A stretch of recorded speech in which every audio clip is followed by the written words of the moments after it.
ఇక్కడ వచ్చేసి G+3 హౌసెస్లో మా అమ్మ వాళ్ళ ఇంటికి వచ్చానమాట. ఇంకా మొక్కలన్నీ చూసారా, అపార్ట్మెంట్ వాళ్ళు అలా వేసుకున్నారనమాట. సో అలా వీడియో అయితే తీశారనమాట. ఇగోండి అపార్ట్మెంట్స్ మొత్తం చూసారు, ఆల్రెడీ నా ఓల్డ్ వీడియోస్లో చూసి ఉంటారు. మళ్ళీ ఇవాళ క్లైమేట్ బాగుంది అనేసి చిన్నగా తీసాను అనమాట. సో చాలా బాగుంది. ఇంకా వర్షం పడుతుంది కదా, ఇంకా అక్కడ వాటర్ అయితే ఉన్నాయి, ఆ పొలంలో అయితే వాటర్ అయితే ఉన్నాయన్నమాట. So hi hello friends, welcome back to our channel Telugu teacher. First time కనుక మన ఛానల్ చూస్తున్నట్టయితే లైక్ చేయండి, షేర్ చేయండి, కామెంట్ కూడా చేసేయండి. వీడియో నచ్చినట్టయితే లైక్ అయితే చేసేయండి. సో యాక్చువల్లీ ఏంటంటే కిచెన్ అది స్టిక్కరింగ్ అంటించుకుందాము అనేసి అనుకున్నాను, కానీ అసలు ఖాళీ లేదండి. ఇంకా రేపైతే ఇంకా స్టిక్కర్ అయితే నెక్స్ట్ వీడియో అయితే అదైతే అప్లోడ్ చేస్తాను అనమాట.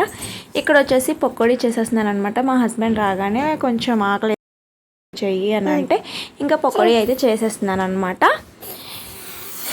ఒకవైపు పకోడీ చేసేస్తున్నాను. ఇంకా నెక్స్ట్ వచ్చేసి ఇంకా చాలా అంటే చాలా గిన్నెలు ఉన్నాయన్నమాట. మార్నింగ్ వచ్చేసి చారు దొండకాయ ఫ్రై చేశాను అనమాట. ఇంకా మా అత్తగారు అందరూ వచ్చారనమాట. సో ఆ గిన్నెలన్నీ వాష్ చేయాలి, ఇంకా రైస్ పెట్టాలి, ఇంకా ఇడ్లీకి పప్పు మిక్సీలో వేయాలి, ఇంకా చాలా అంటే చాలా పని ఉంది. కానీ ఏంటంటే చాలా ఒక్కపోతగా కూడా ఉందన్నమాట. అసలు వర్షం అయితే పడింది కానీ చాలా ఆవిరిగా కూడా ఉంది. నెక్స్ట్ వచ్చేసి ఇంకా గిన్నెలు అయితే తోముతున్నప్పుడు కరెక్ట్గా కరెంటు పోయిందనమాట. ఇంక ఇక్కడ వచ్చేసి అయితే పకోడీ అయితే చేసేస్తున్నాను. పకోడీలో అయితే శనగపిండి, అలాగే ఉల్లిపాయలు, పచ్చిమిర్చి, వాము, ఉప్పు, కారం, కరివేపాకు కూడా వేసాను అనమాట. ఇవి నార్మల్గా సింపుల్గా చేసేసుకున్నాను. హడావిడిగా అన్నీ వేసి చేసే కన్నా ఇలా అయితే చాలా బాగుంది. అలాగే ఇంకా గిన్నెలు, ఇంకా అన్నం అవన్నీ కొంచెం అన్నం తింటానంటే మా హస్బెండ్ అన్నం పెడుతున్నాను అనమాట. సో ఇంకా వాష్ చేసేసుకుంటున్నాను. ఇంకా ఆయిల్ అయిపోతూ ఉంటుంది కదా, స్టవ్ కూడా క్లీన్ చేసేసుకుంటున్నాను అనమాట.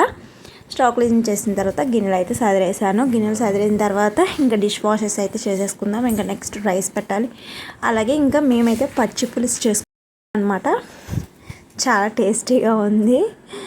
ఇవన్నీ గిన్నెలు అయితే వాష్ చేసేస్తున్నాను. ఇంకా కరెంట్ అయితే పోయింది కరెక్ట్గా వాష్ చేసేటప్పుడు. ఇంకా మాకైతే ఛార్జింగ్ లైట్ ఉంది, కానీ హాల్లో ఉంది, కిచెన్లో అయితే లేదు. కాబట్టి ఇంకా కిచెన్లో ఇంకా అలా లైట్గా కనిపిస్తుంది చూసారా. సో ఇవన్నీ ఓకే, గిన్నెలన్నీ అయిపోయినాయి. ఈలోపు కరెంటు వచ్చింది అనేటప్పటికి కోల్డ్ స్టోరేజ్ అయితే అయిపోయింది. సో ఇది వాళ్ళ వ్లాగ్. మళ్ళీ నెక్స్ట్ వ్లాగ్లో మళ్ళీ కలుసుకుందాం. Bye. Thank you so much for watching.